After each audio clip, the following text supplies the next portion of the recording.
네, 요셉이 드디어 바로의 꿈을 해석합니다.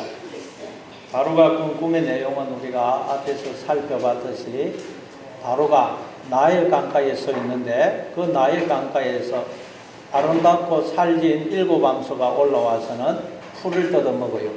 그리고 잠시 후에 파리하고 흉한 7암소가 올라와서는 그 아름답고 살진 7암소를 잡아먹습니다. 그리고 또 이번에는 한 줄기에 무성하고 충실한 7 이삭이 나오고 그 후에 동풍에 마르고 속이 빈 7 이삭이 나와서 역시 무성하고 충실한 7 이삭을 삼켜버리는 내용입니다. 바로는 그 꿈을 요셉에게 이야기하면서 자기 생각을 이렇게 덧붙입니다. 그 파리하고 흉한 7암소는 내가 지금까지 애굽 땅에서 본 적이 없다. 그리고 그 파리하고 흉한 7암소가 아름답고 살진 7암소를 먹었지만 먹지 않은 것처럼 여전히 파리하더라. 그렇게 자기의 생각을 이야기합니다. 여러분, 바로는 스스로 왕이 되어서 스스로 자기 인생의 주인이 되어서 하나님이 되어서 자기가 자기를 다스리고 사는 우리 하나님 없는 인생을 상징한다고 그랬습니다. 우리가 다 바로입니다. 바로. 그리고 바로가 꾼 꿈은 우리의 인생을 상징합니다. 우리는 태어나서 인생을 살지만 내가 누구며 왜 태어나서 이렇게 인생을 사는 것인지 인생의 의미와 목적을 아무도 몰라요. 지금까지 인생을 해석을 한 사람이 아무도 없었어요. 인류 역사상. 그 누구도 인생을 해석을 해내지 못했습니다. 그래서 예수님이 우리에게 인생을 해석을 해 주시려고 이 땅에 오신 것입니다. 아멘. 그래서 예수님이 오셔서 내가 누구며 왜 이렇게 인생을 사는 것인지를 알려주신 것입니다. 그런데 오늘 이 요셉의 해석은 앞으로 예수님이 오셔서 해주실 그 예수님의 해석을 예포하는 예포. 그래서 우리는 그 예수님의 해석을 근거로 해서 이 오늘 요셉의 해석을 이해하고 풀 수가 있는 거예요. 자, 그러면 요셉이 이제 이 바로의 꿈을 어떻게 해석을 하는지 우리 한번 살펴보겠습니다. 25절을 같이 읽습니다. 시작. 요셉이 바로에게 아뢰되 바로의 꿈은 하나라. 하나님이 그가 하실 일을 바로에게 보이심이니이다. 네, 요셉이 바로의 꿈을 듣고서는 그 즉시 바로의 꿈은 하나입니다. 하나님께서 하시는 일을 바로에게 보이기 위해서 꿈을 꾸게 하신 것입니다. 그래요. 우리 한글 성경은 하실 일이라고 되어 있지만 원문에는 분사행입니다. 하나님이 지금 바로를 위해서 하고 계시는 일을 보이기 위해서 바로로 꿈을 꾸게 하신 것입니다. 라는 의미예요. 이 바로가 누구라 그랬죠? 우리. 그러니까 하나님께서 나를 위해서 하고 계시는 일을 우리로 깨닫고 알게 하기 위해서 우리로 인생을 살게 하신다는 거예요. 그래서 로마서 9장 17절에 보면 성경이 바로에게 이르시되 내가 이 일을 위하여 너를 세웠으니 곧 너로 말미암아 내 능력을 보이고 내 이름이 온 땅에 전파되게 하려 함이라 하셨으니 그런 거예요. 여기는 바로를 하나님 왜 세웠느냐? 하나님의 능력을 알게 하고 하나님의 이름이 온 땅에 전파되도록 하기 위해서 바로를 세웠다는 거예요. 바로가 우리예요. 우리. 그러니까 우리로 하나님의 인생을 살게 하시는 이유는 하나님이 나를 위해서 어떤 능력을 베풀고 계시는지를 알게 하기 위해서라는 거예요. 바로가 우리입니다. 바로가. 다시 말해 이 땅에는 수많은 인간들이 있고 저마다 다 다른 인생을 살고 있습니다.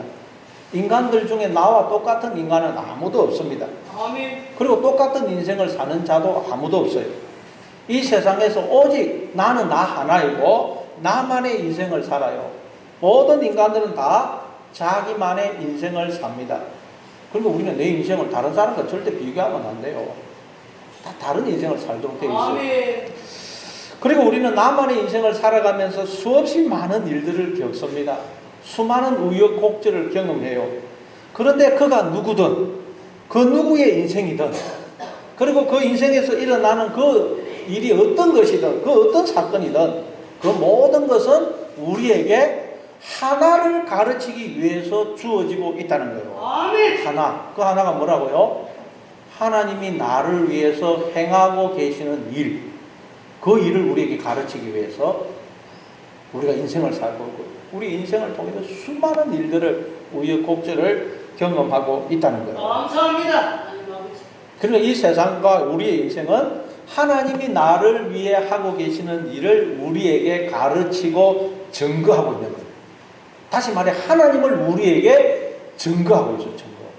이 안에 모든 세상과 우리 인생에 일어나는 모든 일들은 우리에게 하나님을 증언하고 있습니다. 이걸 사도행전 17장 26절에서는 이렇게 말씀합니다. 인류의 모든 족속을 한 혈통으로 만드사 온 땅에 살게 하시고 그들의 연대를 정하시며 거주의 경계를 한정하셨으니 이는 사람으로 혹 하나님을 더듬어 찾아 발견하게 하려 하심이로되 그는 우리 각 사람에게서 멀리 계시지 아니하시도다. 하나님께서 모든 인류를 한 혈통, 헤이스 하이마, 하나의 피에, 하나의 피. 하나님께서 모든 인간을 하나의 피, 즉 하나님의 피, 하나님의 생명, 하나님의 영을 부어 창조하셔서 시간과 공간 속에 살게 하시는데 그 이유는 사람으로 하여금 하나님을 찾아 발견하도록 하기 위해서라는 거예요. 아멘. 다시 말해 하나님이 어떤 분이신지를 알도록 하기 위해서 이 세상을 창조하셨고 우리로 인생을 살게 하신다는 거예요. 아멘. 그래서 여러분 이 세상은 우리에게 하나님을 증언하고 있습니다. 우리가 가만히 마음의 문을 열고 이 세상을 바라보면 우리는 모든 것에서 하나님의 손길과 숨결을 느낄 수가 있어요. 아멘. 여러분 한번 자연을 보세요. 자연을 통해서 우리는 하나님의 그 손길과 숨결을 느낄 수 있습니다. 봄이 되면 겨우내 죽어있던 그 들에서 나무 가지에서 새순들이 올라오는 것을 볼 때, 그리고 그 나무 잎들 새순들이 다 각기 크기와 모양이 달라요. 얼마나 많은 잎이 있습니까? 그런데 그게 다 모양과 크기가 달라. 신기하죠? 그리고 그 잎들이 연두색에서 점점 녹색으로 변하는 것을 볼 때, 온 천지가 실록으로 변하는 것을 볼 때, 그리고 한여름날 뜨거운 태양이 자결하면서 곡식과 과일들이 익어가는 것을 볼 때, 뜨거운 태양이 내려져야 이게 익어가요.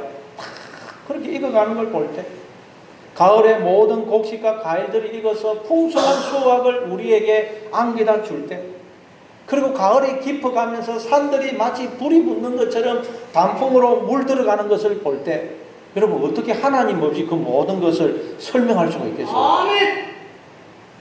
여러분 이 광활한 우주에서 오직 지구만이 생명이 살 수 있는 완벽한 조건을 갖추고 있고, 나머지 행성들은 지구에 비하면 한마디로 지옥입니다. 지옥. 이전에 과학자들이 지구에서 조금 태양 가까이 있는 금성, 수성, 금성, 지구, 화성, 목성, 토성, 천왕성, 양성, 명왕 이렇게 되어 있죠. 지구에서 조금 태양 가까이 있는 이 금성에는 지구와 조건이 비슷하고 생명이 살 수 있지 않을까 생각하고 조사를 해봤더니 지구보다 조금 태양 가까이 있는데 온도가 수백도예요. 수백도. 그리고 독가스도 꽉 차. 독가스. 그래서 이번에는 또 학자들이 이제 지구보다 조금 태양에서 떨어져 있는 화성이 또 지구와 조건이 비슷하고 생명이 살 수 있지 않을까 또 조사를 해봤더니 이 화성은 지구보다 조금 떨어져 있는데 온도가 영하 수백도.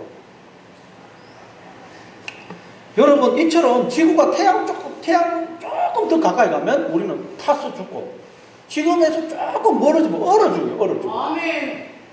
그런데 여러분 지구는 생명이 살 수 있는 이 태양과의 거리, 그 정확한 거리, 너무나도 섬세한 거리에 딱 위치가 되어 있고 그 거리를 벗어나지 않고 계속 공존을 하고 있어요. 아멘. 이건 기적입니다. 기적.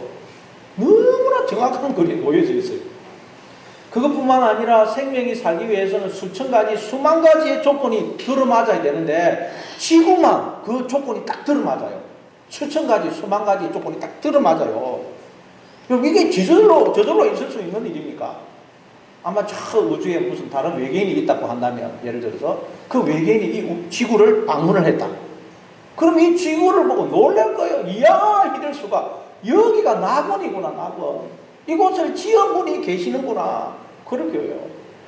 이 지구의 환경은 여러분 절대 저절로 존재할 수가 없어요. 다른 행성에 비하면 이 지구는 낙원입니다, 낙원.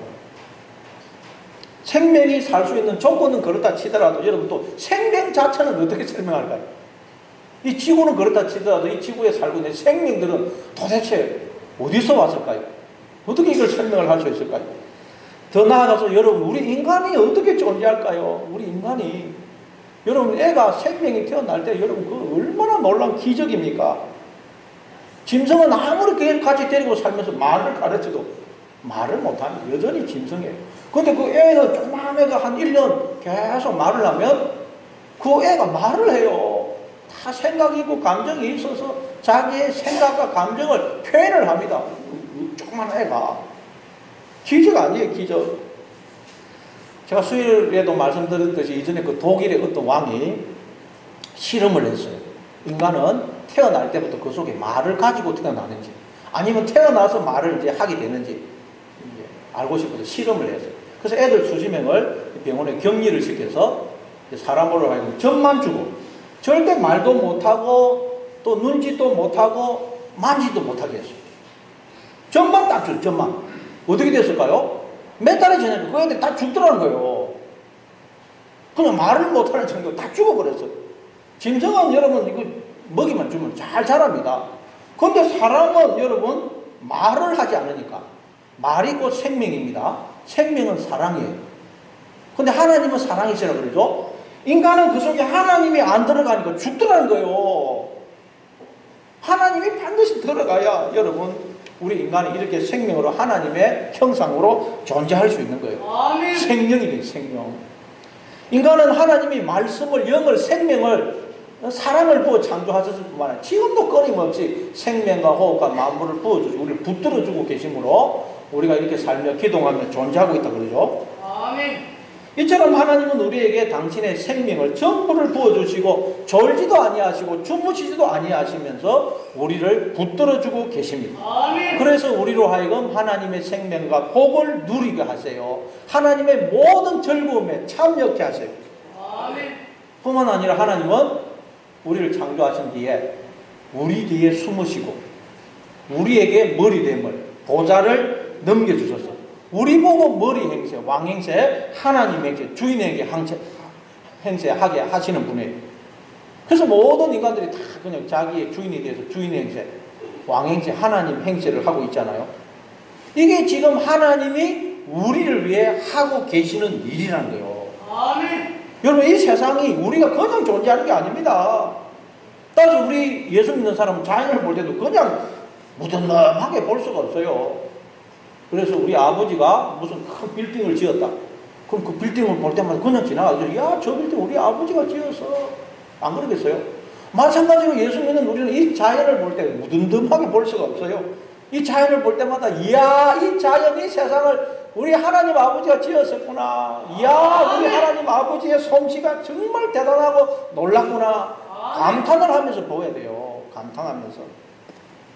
더 나아가서 하나님을 드러내고 나타나는 하나님의 형상인 인간이 존재하는 것은 이건 여러분 인간의 머리로는 이성으로는 설명을 할 수 없고 이해할 수 없는 기적이고 신비고 경이입니다.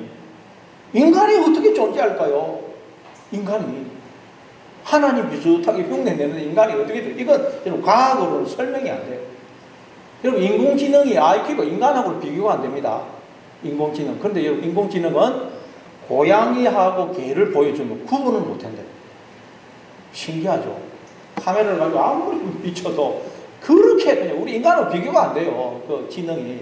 근데도 고양이하고 개하고 구분을 못한다는 거예요. 근데 우리는 그걸 구분 못하고 보면 구분하죠. 뿐만 아니라 우리는 사람의 얼굴 표정만 봐도 그 사람의 마음을 대충 알 수가 있습니다. 그게 인간이에요. 인간의 존재는 신비합니다. 그래서 이사야서 9장 6절에 보니까 이는 한 아기가 우리에게 낳고 한 아들을 우리에게 주신 바 되었는데 그의 어깨에는 정사를 메었고 그의 이름은 기묘자라 모사라 전능하신 하나님이라 영존하시는 아버지라 평강의 왕이라 할 것입니다. 한 아들을 우리에게 주셨다는 거예요. 하나님께서 자기를 우리에게 선물로 주셨는데 아들로 어린 아기로 주셨다는 거예요. 하나님이 자기를 어린 아기로 선물로 우리에게 주셨어요. 근데 그 어린 아기가 기묘자라, 펠레, 경이, 기적, 신비라는 뜻이에요. 우리가 다 하나님이 자신을 어린 아기로 우리에게 선물로 주셔서 그래서 우리가 경이고 기적이고 신비예요, 신비. 인간의 존재는 여러분 인간의 이성으로는 과학으로는 절대 이해할 수도 없고 설명할 수도 없는 기적이고 경이고 신비해요. 이 세상에서 가장 놀라운 기적은 누구라면 인간입니다. 인간. 뭐 인간들은 뭐 엉뚱한 거 보면 놀라요. 기적이가 신비다. 그게 아니고 이 세상에서 가장 놀라운 기적, 신비, 경이는 하나님의 형상대로 지음받은 인간입니다. 인간. 인간은 신비해요. 그래서 인류 역사 내내 사람들이 도대체 인간이란 뭘까? 인간이란 뭘까? 인생이란 뭘까? 고민을 해왔지만 아무도 해석을 못한 거예요. 이건 신비예요, 신비. 하나님이 답을 해주시지 않으면 절대 인간 스스로는 알 수가 없어요. 그리고 더 이 가장 놀라운 것은 여러분, 내가 존재하는 내가 어떻게 존재할까, 여러분? 여러분 지금 다 자의식에서 생각을 하고 있죠. 뭐 서처 설교가 만나 생각을 하고 있는데 이 생각을 하고 있는 내가 어떻게 존재할까요? 이건 설명이 안 돼요, 설명이. 자의식에서 여러분 생각하고 느끼고 판단하고 다 하는데 이게 생각이 어떻게 해서 이루어질까요? 우리의 이 몸과 두뇌는 다 물질로 이루어져요, 물질. 도대체 물질에서 어떻게 자의식이 생기고 생각이 이루어질까요? 이건 설명이 안 씁니다. 근데 성경에 가면 하나님이 땅의 흙으로 사람을 지으시고 생기를 그 안에 불어넣으시니 사람이 생명자 되더라 그러죠. 하나님이 우리 안에 영으로 들어서 우리와 하나가 되어주시고 계속 생명을 불어주심으로 우리가 이렇게 하나님 형상으로 지원받은 생명으로 존재하고 있다는 거예요. 아멘. 그렇게 해서 하나님은 우리를 통해서 당신을 드러내고 나타내고 계시는 거예요. 하나님이. 아멘. 우리를 통해서. 그래서 인간들에게서는 모든 인간들에게서 하나님께 속한 것들이 희미하지만 흘러나오고 있어요. 여러분 인간의 지혜와 능력이 얼마나 대단합니까? 인간의 지혜가 능력이. 뭐 학자들이 여러분 강연을 하는 거 들어보면 막 그 수많은 지식들이 보지도 않고 무슨 원고도 없이 그냥 아주 그냥 이렇게 구슬에 이렇게 구슬이 실에 깬 듯이 질서정연하게 흘러나오는 거 감탄을 금할 수가 없어요. 그리고 또 여러분 예수가들을 보세요. 예수가. 그 유명한 가수들 또 뭐 피아니스트들이 노래를 부른다든지 반주를 하면 얼마나 감동이 됩니까? 앞으로 로봇도 여러분 다 노래를 부르고 피아노 반주도 할 수 있어요. 그러나 거기는 감동이 없어요. 왜? 사람이 부르는 그 노래 그 연주에는 그 사람의 영혼이 담기고 영혼이. 이 영혼을 여러분 어떻게 표현을 하겠어요? 표현을. 사람에게 있는 마음, 이 감정, 영혼, 사랑을 어떻게 여러분 과학이 설명을 할 수가 있겠어요? 그건 하나님께 속한 것들이 우리 인간에게서 흘러나오는 것들이 흘러나와요. 아멘. 그래서 로마서 1장 20절에 보면 상세로부터 그의 보이지 아니하는 것들 곧 그의 영원하신 능력과 신성이 그가 만드신 만물에 분명히 보여 알려졌나니 그러므로 그들이 핑계하지 못할지니라. 하나님의 영원하신 능력과 신성이 그가 만드신 만물에 분명히 보여서 드러나고 있다는 거죠. 여기서 만드신 만물이 포에마. 에베소서 1장 10절에 보면 우리는 그가 만드신 바라 할 때 그게 포에마예요. 여기서 말하는 만물이란 물론 자연 만물도 가리키겠지만 직접적으로는 하나님의 형상으로 지음받은 우리를 가리켜 우리 인간. 우리를 통해서 하나님의 영원하신 능력과 신성이 드러나고 있다는 거예요. 하나님이 나와 함께 하시면서 끊임없이 생명과 포효가 만물을 부어주시고 그래서 나를 통해서 자신을 드러내고 계시는데도 하나님을 몰랐다? 그건 핑계라 핑계. 그건 핑계. 그거 안 통한다는 거예요. 하나님 지금 여러분 나와 함께 하셔서 이거 나를 통해서 당신을 드러내고 계심으로 내가 이렇게 존재하고 있는데도 하나님을 몰랐다는 말은 안 된다는 거예요. 이게 하나님이 우리를 위해 하고 계시는 일이라는 거예요. 아멘. 그러면 지금 여러분 우리는 눈을 들어서 보면 기적 속에 신비 속에 경이 속에 살고 있어요. 여기가 여러분 낙원이라고 그랬습니다. 낙원. 인생이 낙원이에요. 죽어서 낙원 갔다가 처음 가는 게 아니고 여기가 낙원. 우리가 지금 낙원을 살고 있어요. 그러니까 우리는 인생을 통해서 하나님은 이처럼 나로 하여금 하나님의 모든 즐거움에 모든 생명과 복에 참여하도록 하기 위해서 나를 지으셨고 지금도 늘 나와 함께 하시면서 끊임없이 생명과 복을 부어주시면 나를 돌봐주시는 내 아버지가 되시는 것이구나 하는 것을 깨닫고 확인하고 알아가야 되는 거예요. 인생을 통해서. 이처럼 하나님이 어떤 분이신지를 우리로 알도록 하기 위해서 이 세상을 창조하셨고 우리로 인생을 살게 하셨다는 거예요. 아멘. 하나님을 알도록 하기 위해서. 이게 우리가 인생을 사는 목적입니다. 그래서 우리가 인생을 통해서 하나님이 나를 지으신 내 아버지가 되시고 나는 하나님의 사랑받는 자녀구나 하는 걸 알게 되면 그 사람 어떻게 될까요? 하나님의 자녀로 거듭나는 거예요. 그걸 알게 되면 아멘. 하나님이 내 아버지가 되시고 나는 하나님의 사랑받는 자녀구나 알게 되면 하나님의 자녀로 거듭나는 거예요. 서자에서 적자가 됩니다. 종에서 아들이 돼요. 아들이에요. 그러면 이제 하나님 없이 살던 어둠의 삶은 끝이 나고 이제부터는 하나님의 은혜와 사랑과 보호하심과 복주심 속에서 하나님과 함께 살아가는 영생의 삶이 시작이 되는 것입니다. 아멘. 그럼요. 하나님을 알게 됩니다. 그래서 영생은 하나님을 아는 것이다. 그게 바로 하나님께서 하시는 일을 바로에게 알도록 하기 위해서 하나님께서 바로에게 꿈을 꾸게 하신 것입니다. 라는 말씀의 의미입니다. 그래서 여러분 우리가 눈이 열려서 하나님의 나를 위해서 하고 계시는 일을 보게 되면 어떻게 되겠어요? 그러면 결코 여러분 인생을 무의미하게 할 수 없이 아무런 기쁨도 감사도 감격도 없이 살 수가 없습니다. 하나님이 나를 위해서 하고 계시는 일을 보게 되면 절대 우리는 여러분 불평이나 원망이 있을 수 없어요. 두려움과 걱정과 불안에 사로잡힐 수가 없습니다. 하나님이 나를 위해서 하고 계시는 일을 우리가 보게 된다면 그러면 여러분 성도는 기쁨과 감사와 기대와 찬송과 설렘과 소망과 감격 속에서 하루하루를 살아가게 돼요. 그런데 우리가 이 하나님을 잊어버리게 되면 보지 못하게 되면 또다시 어둠 속을 살게 돼요.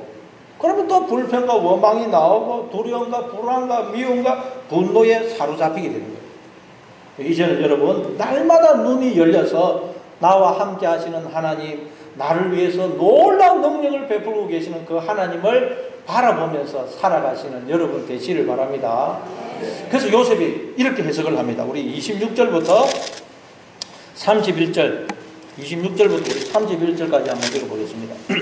26절부터 31절 시작. 일곱 좋은 남수는 일곱 해요, 일곱 좋은 이삭도 일곱 해니 그 꿈은 하나라. 그 위에 올라온 화려하고 흉한 일곱 손은 7년이요 동궁에 말라 속이 본 일곱 이삭도 일곱의 년이니 내가 바로에게 이르기를 하나님이 그가 하실 일을 바로에게 보이신다 하니 이것이라.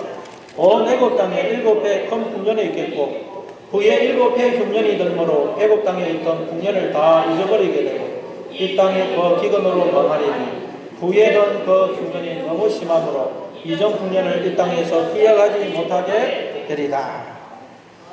요셉은 바로의 꿈을 듣고는 지체 없이 그냥 해석을 해줍니다. 그것도 아주 쉽고 단순하게 명쾌하게 해석을 해요. 복잡하지 않아요. 사람의 생각은 늘 복잡합니다. 그러나 하나님이 우리에게 주시는 생각은 단순해요. 단순. 성경에는 여러분 기록이 없지만 바로가 이 꿈을 이야기했을 때 그 애굽의 술객들이 얼마나 많은 자기의 생각들을 이야기했을까요? 했겠습니까? 제가 볼 때는 그 꿈은 이런 것 같습니다. 수없이 많은 해석을 내놓았을 것입니다. 그러나 거기에는 해답이 없었어요. 마찬가지입니다. 우리가 인생을 살아보면 이 세상은 우리에게 수없이 많은 말들을 해요. 이렇게 살아라 저렇게 살아라 인생은 이런 것이다. 마치 자신은 인생에 대해서 해석을 아는 것처럼 그렇게 말을 합니다. 그러나 인생을 살아보면 이 세상에는 해답이 없다는 걸 알게 돼요. 아멘. 그러나 성경은 아주 간단 명료하게 우리에게 해답을 제시합니다. 빌립보 감옥의 간수가 사도 바울에게 선생들이여 내가 어떻게 하여야 영생을 얻으리까 구원을 받으리까 그렇게 물어요. 그런데 사도 바울이 뭐라고 대답합니까? 복잡하게 말 안 해요. 주 예수를 믿어라. 그리하면 너와 내 집이 구원을 얻으리라. 아멘. 그럼 우리가 어떻게 살아야 돼요? 인생의 해답이 뭡니까? 예수를 믿으라는 거예요. 예수를. 아멘. 예수 믿고 살면 된다는 거예요. 예수 믿고 살면 해답은 인생의 해답은 하나예요. 예수 믿고 살면 된다. 딴 거 필요 없고. 아멘. 그 말은 하나님은 나의 아버지시고 나는 하나님의 사랑받는 자녀라는 걸 알고 그 하나님을 의지하고 하나님의 자녀답게 기뻐하고 감사하고 즐거워하고 사랑하며 살면 된다는 거예요. 아멘. 그 예수 믿으면 된단 말이에요. 하나님은 내 아버지고 나는 하나님의 사랑받는 자녀다. 그러니 하나님의 자녀답게 기뻐하고 감사하고 즐거워하고 사랑하면서 살면 된다는 거예요. 아멘. 이처럼 하나님의 생각은 단순합니다. 단순. 여러분의 인생에 해석할 수 없는 일이 일어날 때마다 하나님은 내 아버지가 되시고 나는 하나님의 사랑받는 자녀다. 이것으로 여러분의 모든 그 인생을 해석하시는, 해답을 얻으시는 여러분 되시기를 바랍니다. 요셉의 해석은 간단합니다. 그 두 개의 꿈은 하나인데 7소는 각기 7년을 의미하고 좋은 암소는 풍년을 상징하고 흉한 암소는 흉년을 상징합니다. 마찬가지로 7 좋은 인상은 7년의 풍년을 의미하고 7 그 마른 이삭은 7년의 흉년을 상징합니다. 너무 간단해요. 바로가 그렇게 골머리를 앓던 그 문제가 요셉의 몇 마디에 다 해결되어 버립니다. 마찬가지입니다. 여러분 풀리지 않는 인생의 여러 가지 문제들을 만날 때마다 딴 게 아니에요.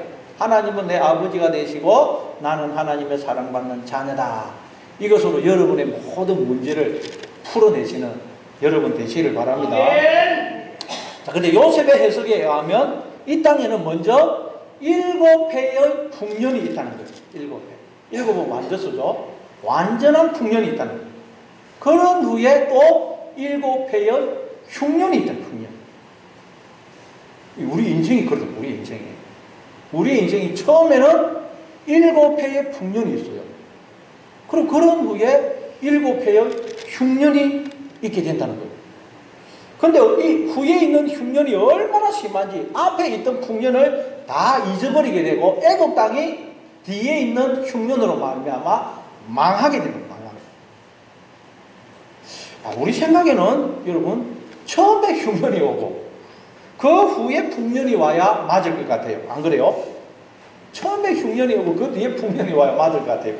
그래야 흉년이 와도 조금만 참고 견디면 풍년이 올 거야 라는 기대와 소망으로 흉년을 참고 견뎌낼 것입니다. 그래서 결국에는 풍년으로 끝이 나야 해피엔딩이 안 되겠어요? 그런데 요셉의 해석이 하니까 처음에 풍년이 오고 완전한 풍년이 오고 후에 흉년이 온다는 흉년이. 갈수록 좋아야 될 텐데 요셉에 의하면 갈수록 안 좋게 된다는 거예요. 우리의 생각도 달라요. 그러면 여러분 도대체 이게 무슨 의미입니까? 여러분 흉년, 기근 그러면 생각나는 게 있죠. 우리가 앞에서 살펴본 내용. 창세기 12장과 창세기 26장에 보니까 아브라함과 이삭이 기근을 맞이해서 애굽으로 내려가려고 그러죠. 아브라함은 애굽으로 내려가고 요셉은 애굽으로 내려가려고 그러는데 하나님이 나타나셔서 애굽으로 내려가지 말아라. 내가 지시하는 땅에 거주하라. 그렇게 말씀하시므로 이삭은 애굽에 안 내려가요. 자, 여러분 가나안 땅은 약속의 땅입니다. 그 말은 하나님께서 늘 함께 하시면서 새초부터 새말까지 지키시고 돌봐주시는 땅이라는 말이에요. 그런데 하나님께서 함께 하시면서 돌봐주시는 그 가나안 땅에 기근이, 흉년이 임하더라는 거예요. 그래서 아브라함과 이삭이 흉년을 피해서 애굽 땅으로 내려가려 했어요. 그 애굽 땅은 왜냐하면 나일강이 있어서 언제나 양식이 풍성했거든요. 애굽 땅은 언제나 풍년이었어요. 거기는 흉년이 들 적이 없습니다.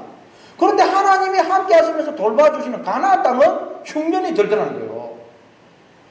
애굽은 흉년이 없는데 가나안 땅은 흉년이 들어요. 그러면 가나안 땅에 든 이 흉년은 좋은 것이겠습니까? 나쁜 것이겠습니까? 좋은 것. 네, 좋은 것이에요. 다시 말해 애굽 땅에 있으면 우리가 애굽 땅에 있으면 흉년을 경험하지 않지만 하나님이 함께 하시면서 돌봐주시는 가나안 땅에 있으면 흉년을 경험한다는 거예요. 그럼 애굽 땅에 있다, 가나안 땅에 있다는 말은 뭘까요? 애굽 땅, 가나안 땅은 따로 있는 게 아니고 내 속에 하나님이 거하시면 나는 가나안 땅이 돼요. 그러나 내 속에 하나님이 거하시지 않으면 내가 주인이 되어서 나라는 존재를 다스리게 되면 내가 애굽 땅이에요. 애굽.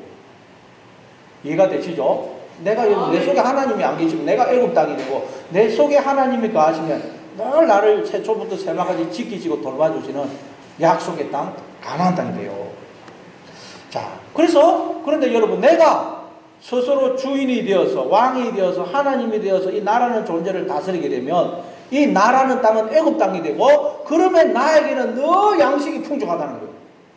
늘 풍년이에요. 왜냐하면 그러면 나는 내가 스스로 물을 내고 양식을 내어서 그걸 먹고 생명을 살고 있다고 생각하기 때문에 내게는 늘 풍년이에요, 풍년.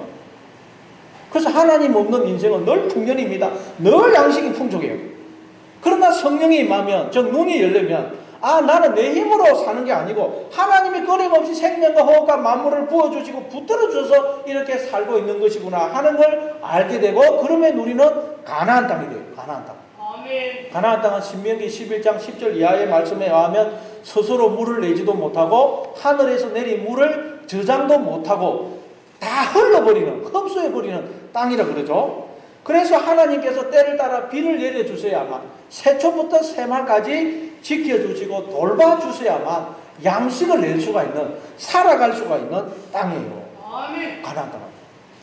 그러니까 성령이 임하여 우리가 눈이 열리게 되면, 우리가 가나안 땅이 되면, 아, 나는 내가 그동안 내가 스스로 물을 내고 생명의 양식을 내어서 그걸 먹고 생명으로 존재한다고 생각했는데, 알고 봤더니 나는 전혀 물을 낼 수도 없고 물을 저장할 수도 없는 죽은 땅이구나. 그런데 하나님이 끊임없이 생명과 호흡과 만물을 부어주시고 붙들어 주심으로 내가 생명을 살고 있었구나. 그런데 내가 그걸 착각을 하고 있었구나 하는 걸 알게 돼요. 아멘. 그걸 깨닫게 되면 우리 인생에 큰 흉년이 오게 돼요. 흉년이. 왜냐하면 애굽 땅이었던 우리가 약속의 땅, 가나안 땅이 되거든요. 그런데 그 흉년은 좋은 거지, 좋은 거. 왜냐하면 이제 하나님의 자녀로서 하나님의 은혜와 사랑과 보호하심과 복주심 속에 살아가는 영생의 삶이 시작되기 때문이에요. 아멘. 이제는 진짜 양식을 먹고 생수를 마시는 산자로서의 삶을 살게 되기 때문입니다. 아멘. 그러나 여러분, 애굽 땅으로 존재할 때, 우리가 애굽 땅으로 존재할 때, 하나님 없는 인생을 살 때는 늘 풍년이었지만, 늘 풍성한 양식을 먹는 것 같지만, 그 양식은 우리를 살리는 진짜 양식이 아니에요. 가짜 양식, 헛것입니다. 아멘. 그건 아무리 먹어도 배가 안 불러요. 그래서 마태복음 22장에 보면 한 임금이 혼인잔치를 준비하죠. 모든 것을 다 준비해 놓고 이제 청함을 받은 사람들에게 잔치에 참여하라고 종들을 보내요. 그랬더니 청함을 받은 자들이 다 거부를 하고 종들을 때리고 죽여요. 그래서 임금이 노해가지고 군사를 보내어 살인한 자들을 다 죽이고 사람들을 강건하여, 길거리에서 만나는 대로 강건하여 그 잔치 자리를 채웁니다. 채웁니다. 자, 이게 무슨 말이냐. 자, 여러분, 우리는 하나님이 모든 걸 준비해 놓으신 인생이라는 잔치집에 지금 초청을 받아서 하나님이 준비해 놓으신 것들을 먹고 마시면서 천국의 모형인 인생을 살고 있다고 그랬어요. 그러나 이 세상에 태어난 모든 인간들은 하나님의 혼인잔치에 초청을 받은 거예요. 아멘. 여러분, 이 땅에 태어났다는 말은, 생명으로 존재한다는 말은 하나님이 모든 걸 준비해 놓으신 인생이라는 이 잔치에 초청을 받아요. 초청을. 근데 그걸 알지 못하고 나는 내가 스스로 생명의 양식을 만들어내고 그걸 먹고 생명으로 살고 있어. 나는 내 힘과 능력으로 살고 있어. 그러면 그 사람은 이 잔치에 초청은 받았지만 그 잔치에 들어가기를 거부하는 거예요. 거부하는 거예요. 아, 그러나 나는 하나님이 모든 걸 준비해 놓은 인생이라는 잔치에 초청을 받아서 하나님이 준비해 놓은 것들을 먹고 마시면서 이 천국의 모형인 인생을 살고 있구나 하는 걸 깨닫게 되면 그 사람은 이제 그 잔치에 참여하게 된 거예요. 택함을 받은 자가 된 것입니다. 그래서 예수님이 청함을 받은 자는 많지만 택함을 받은 자는 적다. 자, 그걸 또 다시 뒤에서 예수님이 다시 한번 그림으로 자세히 설명합니다. 자, 이제 임금이 그 혼인잔치에 손님들이 가득 차 있기 때문에 손님들을 보려고 이렇게 자리를 둘러보니까 거기에 예복을 입지 않은 사람이 한 사람이 있어요. 그래서 그대는 왜 예복을 입지 않았느냐, 그 사람이 아무 말을 못해요. 왜냐하면 그 당시에는 잔치를 벌리면 주인이 예복을 다 준비해 놓아요.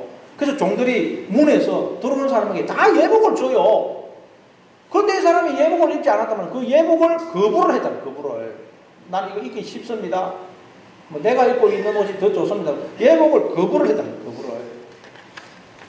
여러분, 성경에서 옷, 예복은 뭘 상징한다 그랬습니까? 옷, 자, 존재, 생명을 상징합니다. 그러니까 우리가 이렇게 생명으로 존재하는 것은 하나님이 준비해 놓으신 예복을 입었기 때문이에요. 아멘. 모든 인간들은 모형이지만 하나님으로 옷을 입고 있기 때문에 이렇게 생명으로 존재하는 거예요. 다시 말해 모든 인간은 하나님이 준비해 놓으신 생명의 예복을 입고 이 세상에 태어나서 생명과 복을 누리며 살고 있는 거예요. 생명의 옷을 입고 생명과 복을 누리고 살고 있어요. 그런데 그걸 알지 못하면 하나님이 예비해 놓으신 예복을 입지 않은 것이 되는 거예요. 아멘. 그랬더니 임금이 그 종들에게 저 사람의 수족을 결박하여 바깥 어두운 데 내어 쫓으라. 거기서 슬피 울며 이를 감히 있으리라 그러죠. 자, 그 말은 하나님 없는 인생은 애굽 땅이로 늘 풍년이에요. 양식이 넘쳐나요. 그런데 그래서 양식을 늘 배가 부르도록 먹는데 그 양식이 헛것이라. 먹어도 배가 안 불러. 아멘. 그 양식이 헛것이라. 자기는 막 씹는데 헛것이라 이를 갈게 된다는 거예요. 이를 간다는 말은 억울해서 이를 간다는 말이 아니고 자기는 그게 양식인 줄 먹는데 양식이 헛것이라 이를 갈게 된다는 거예요. 이게 하나님 없는 인생들의 삶이라는 거예요. 열심히 양식을 만들어서 먹어요. 그런데 아무리 먹어도 배가 안 불러요. 만족이 없어요. 세상 사람들한테 만족이 있는지 물어보세요. 여러분도 그 인생 하나님 우리 살 때 만족 있었습니까? 그런데 그 이유를 몰라요. 아니 이렇게 배가 부르서 먹는데 왜 배가 안 부를까? 이유를 몰라요. 이유를. 그런데 성령이 임하면 그걸 알게 되는 거예요. 야, 내가 그동안 양식이 아닌 헛것을 먹었구나. 배부르게 못할 양식을 내가 먹었구나. 알게 되는 거예요. 그걸 알게 되는 게 7년 6년이에요. 7년 6년. 그래서 이사야서 55장 2절에 보면 너희가 어찌하여 양식이 아닌 것을 위하여 은을 달아주며 배부르게 하지 못할 것을 위하여 수고하느냐. 내게 듣고 들을지어다. 그리하면 너희가 좋은 것을 먹을 것이며 너희 자신들이 기름진 것으로 즐거움을 얻으리라. 하나님 없는 인생들은 배부르게 못할 헛양식, 헛것을 지금 먹고 있다는 거예요. 배가 부르도록 먹는데도 배가 고파요. 이상하다 그러고 있는 거예요. 그래서 내게 듣고 들을지어다. 그리하면 좋은 것을 먹을 것이며 너희 자신들이 기름진 것으로 즐거움을 얻으리라. 그 말은 우리가 말씀을 듣게 되면, 말씀이 임하게 되면, 성령이 임하게 되면 우리는 눈이 열려서 나는 하나님이 모든 것을 준비해 놓으신 인생이라는 잔치집에 보냄을 받아 하나님이 준비해 놓으신 것들을 먹고 마시면서 천국의 모형인 인생을 살고 있는 것이구나 하는 걸 알게 되고, 그러면 내가 스스로 만든 가짜 양식이 아닌 하나님이 준비해 놓으신 진짜 생명의 양식과 생수를 먹고 마시게 되는 것입니다. 그게 7풍년 후에 7흉년이 온다는 말씀의 의미예요. 그래서 그 7흉년으로 애굽 온 땅이 망할 것이라고. 애굽 땅은 뭐라고요? 하나님 없이 살던 우리의 삶, 즉 내가 주인이 되어서 하나님이 되어서 이 나를 다스리며 살던 그 삶은 이제 완전히 망하고 이제 하나님의 자녀로서 하나님과 함께 살아가는 영생의 삶이 시작이 된다는 말이에요. 그러니까 성도는 인생을 통해서 애굽 땅이 내가 망하는 경험을 해요. 하나님 없이 살던 그 삶이 망하는 경험을 합니다. 7년 대흉년을 경험을 해요. 여러분 요즘도 7년 동안 비가 안 왔다. 못 살 거예요. 날릴 거예요. 수없이 사람들이 죽을 것입니다. 근데 그 당시에 농사 짓고 목축에서 살던데 7년 동안 비가 안 온다. 살 수가 없어요. 완전히 그냥 나라가 망합니다. 망해요. 그런데 여러분 우리 성도는 인생을 통해서 내가 주인이 살던 그 삶, 애굽 땅이 완전히 망하는 그런 경험을 하게 된다는 거예요. 야, 나는 이제 망했구나. 나는 이제 죽었구나. 나는 이제 길거리에 나가게 되었구나. 그런 경험을 하게 된다는 거예요. 성도는. 그러나 우리 속담에도 하늘이 무너져도 솟아날 구멍이 있다 그런 말이 있죠. 그런데 우리 성도에게는 하늘이 무너져도 솟아날 구멍이 있는 정도가 아니고 하늘이 무너지고 새 하늘이 주어지는 경험을 하게 돼요. 하늘이 완전히 무너지고 새 하늘이 주어져요. 새 하늘. 감사합니다. 내가 그동안 만들었던 그 내 삶의 터전, 기반이 완전히 무너지고 영원히 흔들리지 않는 삶의 터전이, 기반이 새로 주어지는 경험을 해요. 그리스도가 하나님이 우리의 삶의 터전이, 존재의 기반이 되어주신다는 거예요. 그 경험을 한다는 것입니다. 그게 여러분 또 그림으로 잘 설명하고 있는 게 욥기서 아닙니까? 욥기서. 욥기서의 시작은 욥이 7년 대풍년을 누리는 것으로 시작을 합니다. 욥은 아들 7명, 딸 3을 가졌어요. 자, 옛날에 자식이 많은 게 복이에요, 복. 아들 7, 딸 3을 가졌으니 부러울 게 없어요. 거기다가 엄청난 부를 소유한 사람이에요. 그 성경에 보면 엄청난 재산을 가졌어요. 그리고 사람들로부터도 동방에서 가장 큰 자라는 그런 존경과 명예와 부름을 받은 사람입니다. 뿐만 아니라 하나님으로부터도 순전하고 정직하여 하나님을 경외하며 악에서 떠난 자라는 인정을 받았어요. 그야말로 욥은 7년 대풍년을 누렸어요. 근데 하나님이 이 욥을 찾아오시니까 욥에게 7년 대흉년이 임하기 시작합니다. 그 어마어마한 재산과 그 모든 자식을 하루에 잃어버려요. 아멘. 이게 있을 수 있는 일이에요. 그 엄청난 재산과 그 7 아들 3 딸이 하루에 다 죽어요. 그리고 욥은 아주 심각한 피부병에 걸려가지고 그 집이 무너지고 다 탄 그 쓰레기덤 옆에 앉아서 기와 조각으로 그걸 끌고 다녀요. 너무 가려워서 견디지를 못해요. 거기다가 부인은 하나님을 욕하고 죽으라고 그냥 비아냥거려요. 그야말로 7년 흉년이에요. 아니 저주가 임해도 어떻게 이렇게 저주가 임할 수 있어요? 흉년이 들어도 어떻게 이런 흉년이 들 수 있어요? 여러분 중에 이런 흉년 경험한 사람이 있어요? 아무도 없을 거예요. 이전의 흉년을 다 잊어버리게 만드는 흉년입니다. 그런데 여러분 우리 성도가 이 과정을 경험하게 된다는 거예요. 아멘. 7년의 흉년에 우리에게 7년의 풍년이 주어졌다가 7년의 흉년이 임한다는 거예요. 아멘. 그렇죠? 우리도 인생을 통해서 내게 있는 물질이 소유가 내 것이 아니고 그것이 내게 생명을 줄 수 없다는 걸 깨달아요. 여러분 죽어 이제 병이 들어 죽게 되었다. 한 달만 더 살게 해준다면 자기 재산을 다 내놓을 사람이 얼마나 많겠어요. 그러나 아무리 물질을 내놓는다 할지라도 물질로 생명을 살 수는 없어요. 아멘. 우리 인생을 통해서 내가 가진 그 어떤 것도 나에게 생명을 줄 수 없는 것이구나. 그리고 내가 그렇게 귀하게 여기는 자식도 나에게 생명을 줄 수가 없는 것이구나. 부인도 나에게 생명을 줄 수가 없는 것을 깨달아요. 그게 여러분 재산을 잃고 자식을 잃고 부인이 나한테 막 비아냥거리는 거예요. 비아냥거리는 거. 우리가 다 그 경험을 합니다. 그 경험을 하고 나니까 하나님이 욥에게 갑절의 복을 주시죠. 갑절의 복을. 아멘. 그거 우리가 다 깨닫고 우리는 나는 하나님이 주시는 생명과 복을 누리며 살고 있는 것이구나 하는 걸 깨닫게 되는 걸 말해요. 아멘. 그게 성도가 경험하는 7년 흉년입니다. 기근입니다. 아멘. 이처럼 성도가 경험하는 기근은 우리에게 진짜 생명을, 진짜 풍년을 가져다 주는 거예요. 아멘. 기근이 우리에게 풍년을 가져다 줘요. 그러니 여러분의 인생에 그 어떤 흉년이 오더라도 여러분 두려워하지 마시기 바랍니다. 아멘. 여러분에게 지금 어떤 7년 흉년이 기근이 있습니까? 우리에게 다 그런 흉년이 있어요. 여러분 혹시 여러분 또 물질에 그런 기근이 있습니까? 건강에 기근이 있습니까? 자녀들의 진학 문제, 취직 문제, 결혼 문제에 기근이 있습니까? 가정의 행복에 기근이 있습니까? 인간관계에 기근이 있습니까? 언제나 나와 함께 하시면서 나를 위해 지금도 쉬지 않고 일하시고 생명과 복을 주어주고 계시는 하나님을 바라봄으로써 그 기근을 풍년으로 바꿔내시는 여러분 되시기를 바랍니다. 아멘. 성도에게 기근은, 흉년은 저주가 아닙니다. 그 기근은 우리에게 풍년을 가져다주는 보따리예요, 보따리. 그 흉년이라는 보따리를 풀면 그 속에 풍년이 들어있다는 풍년이, 복이 들어있어요. 그래서 흔히 고난은 변장된 축복이다, 위장된 축복이다 그러죠. 그 위장을 벗겨내면 그 속에 복이 들어있대요, 복이.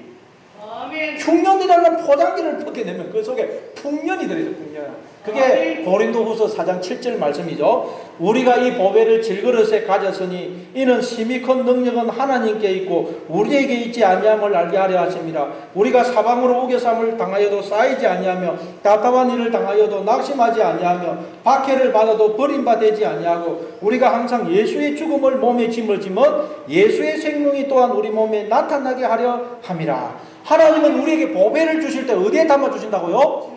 질그릇에 담아주신다는 거예요. 또한 하나님은 우리에게 생명을, 영생을 주실 때 그걸 사망 속에 담아주신다. 사망 속에. 아멘.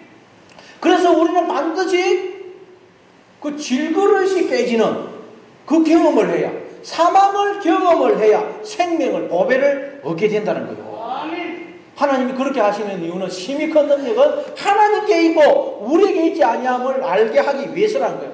다시 말해 하나님이 우리를 위해 얼마나 엄청난 능력을 베풀고 계시는지를 우리로 알게 하기 위해서 우리로 기근을, 흉년을 경험하게 하신다는 거예요. 아멘. 이게 하나님 방법이에요. 그래서 후에던 그 흉년이 너무 심함으로 이전 흉년을 이 땅에서 기억하지 못하게 될 것이라 그래요. 이 말은 우리가 눈이 열려서 지금도 나와 함께 하시면서 쉬지 않고 일하시는 하나님을 보게 되면, 하나님의 그 능력을 보게 되면 나에게 주어진 이 환난, 흉년, 기근, 고난을 이제는 흉년으로, 기근으로, 저주로 보지 않게 된다는 거예요. 복으로 보게 된다는 거예요. 알고 봤더니 하나님이 그 흉년이라는, 고난이라는, 환난이라는 그 포장지 속에, 보따리 속에 복을 담아, 풍년을 담아 우리에게 주고 계시거든요. 감사합니다. 그런데 그걸 알지 못하고 그 껍데기만 보고 그냥 절망을 한 거예요. 그래서 눈이 들린 성도는 이제는 그 껍데기를 바라보지 않는 거예요. 그 속을 바라보고 있어요. 그래서 예수님도 요한복음 16장 20절 21절에서 이렇게 말씀을 하셨습니다. 내가 진실로 진실로 너희에게 이르노니 너희는 곡하고 애통하겠으나 세상은 기뻐하리라. 너희는 근심하겠으나 너희 근심이 도리어 기쁨이 되리라. 여자가 해산하게 되면 그때가 이르렀으므로 근심하나 아기를 낳으면 세상에 사람 난 기쁨으로 말미암아 그 고통을 다시 기억하지 아니하느니라. 지금은 너희가 근심하나 내가 다시 너희를 보리니 너희 마음이 기쁠 것이요 너희 기쁨을 빼앗을 자가 없으리라. 아멘. 성도에게 주어지는 환난, 고통, 근심, 흉년은 말하자면 아이를 낳기 위한 해산의 고통이라. 여자가 아이를 낳을 때 너무 힘들죠. 그래서 여자분들 아이를 낳을 때 비명을 지르고 막 남편들에게 욕을 하고 그래요. 그러나 아이를 낳게 되면 아이를 보면 너무 기쁘고 좋아서 그 고통을 다 잊어버려요. 아니 그 고통도 축복으로, 감사로 여겨집니다. 아멘. 아이를 보게 되면 그 고통을 잊는 정도가 아니고 그 고통도 감사로, 복으로 여겨집니다. 아멘. 성도의 인생이 그렇다는 거예요. 성도의 인생이. 아멘. 하나님이 나를 위해서 행하고 계신 그 능력을 보게 되면 모든 게 축복으로, 감사로 여깁니다. 감사로.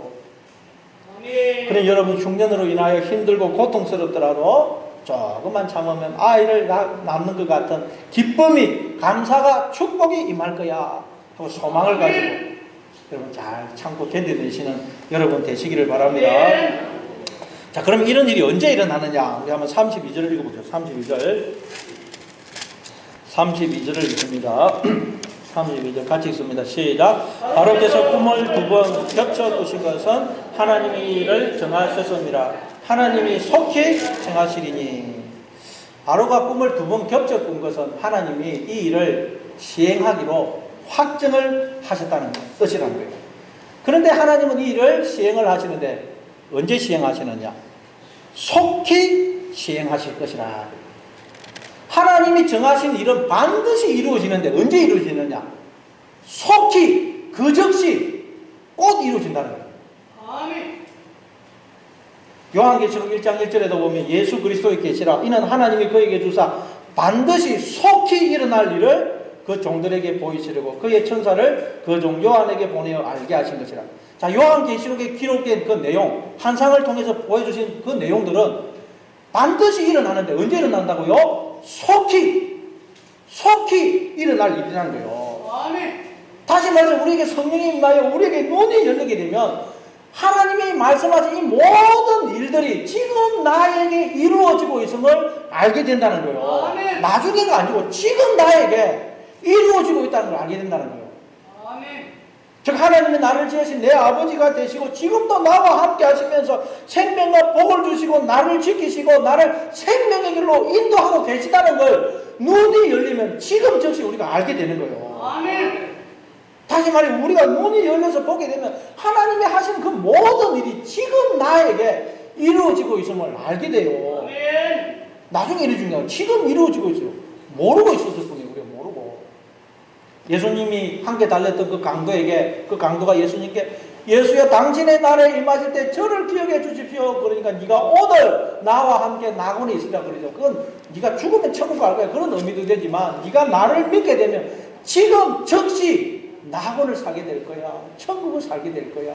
그런 의미라고 했습니다. 아멘. 여러분 이 시간 여러분 눈이 열려서 여러분과 늘 함께 하시면서 생명과 복을 주시고 돌봐주시는 하나님을 바라보심으로 이 시간 즉시 여러분의 마음에 천국이 임하기를 바랍니다. 아멘. 이 시간 즉시 여러분이 이제 새로운 삶, 영생의 삶을 시작되기를 바랍니다. 아멘. 그래서 요셉이 이렇게 대체까지 말해요. 어떻게 해야 되는지 대체까지 말합니다. 자, 우리 한번 33절부터 36절 33절부터 36절까지 있습니다. 시작. 이제 바로께서는 명철나고 지혜 있는 사람을 택하여 애굽 땅을 다스리게 하시고 바로께서는 또 이같이 행하사 나라 안에 감독관들을 두어 그 7해 국년에 7땅의 5분의 1을 거두어 장차올 국년의 모든 공물을 거두고 그 공물을 바로의 손에 돌려 양식을 위하여 각 성읍에 쌓아두게 하소서. 이와 같이 그 공물을 이 땅에 저장하여 애굽 땅에 임할 7해 국년에 대비하시면 땅이 이 국년으로 말미암아 망하지 아니하리라. 요셉은 꿈을 해석해 주는 것으로 끝나지 않습니다. 구체적인 대안까지 제시해요. 바로에게 명철하고 지혜 있는 사람을 택하여 애굽 땅을 다스리게 하고 7년 풍년 동안 창고를 짓고 5분의 1을 거두어 저축을 해서 7년 흉년을 대비하라 그렇게 말합니다. 마찬가지입니다. 여러분 우리가 어떻게 해야 인생의 흉년을 극복할 수 있을까요? 그 흉년을 풍년으로 만들 수 있을까요? 내가 내 인생의 주인이 되어서 바로가 되어서 다스리는 것이 아니고 명철하고 지혜 있는 분인 그리스도로 하여금 내 인생을 다스리도록 하는 것입니다. 아멘. 하나님이 내 인생을 다스리도록 내가 하나님 자리에서 내려와서 내 인생을 하나님께 맡기는 거예요. 아멘. 나는 죽고 그리스도께서 내 안에 사시도록 하는 것입니다. 내가 머리 자리에서 내려오고 나는 하나님의 몸으로 지체로서 머리 대신 하나님의 뜻에 순종하며 사는 거예요. 그러면 이 흉년으로 망하지 않는다는 거예요. 흉년이 풍년으로 변한다는 거예요. 아멘. 그러니까 여러분 우리에게 주어진 고난, 흉년, 희거는 우리를 주인 된 자리에서 바로의 자리에서 하나님 자리에서 우리를 내려오게 하고 하나님을 그 자리에 앉히게 하는 거예요. 우리가 다 주인 자리, 바로의 자리, 하나님 자리에 앉아있거든요. 그래서 우리에게 주어진 그 고난, 흉년, 희거는 우리를 거기에서 내려오게 하고 하나님을 하나님 자리에 앉히게 하는 거예요. 아멘. 여러분에게 주어진 그 흉년을 통해서 고난을 통해서 주인된 자리, 하나님 자리에서 내려오시고 하나님을 하나님 자리에 앉게 하시는, 그래서 하나님이 여러분의 인생을 다스리시고 책임져 주심으로 여러분에게 주어진 그 흉년이 풍년으로 저주와 환난이 복으로 바꿔지는 여러분의 생애가 다 되시기를 바랍니다. 아멘.